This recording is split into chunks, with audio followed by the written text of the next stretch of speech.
Bonjour à toutes et à tous, je m'appelle Fanny et je suis salariée à l'Association des familles victimes du saturnisme.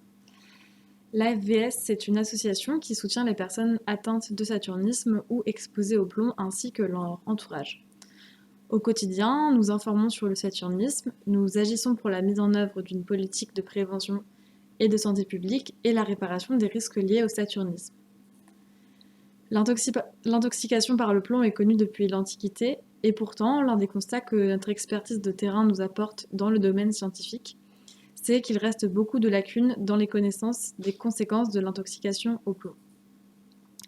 Ainsi, un GIEC de la santé environnementale ou une synthèse des connaissances en santé environnementale pourrait permettre d'éclairer certains aspects ou conséquences de l'intoxication au plomb. Donc, par exemple, quelques-unes des questions que nous, on se pose sur le terrain, ce serait un besoin de mieux connaître les mécanismes physiologiques du plomb, donc quid de son passage vers le système nerveux central.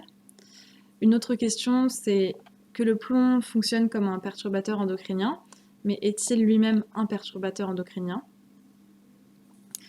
Un autre questionnement qu'on a au quotidien ou sur le terrain, c'est est-ce qu'il pourrait y avoir un traitement contre le saturnisme qui ne soit pas aussi lourd que les chélations?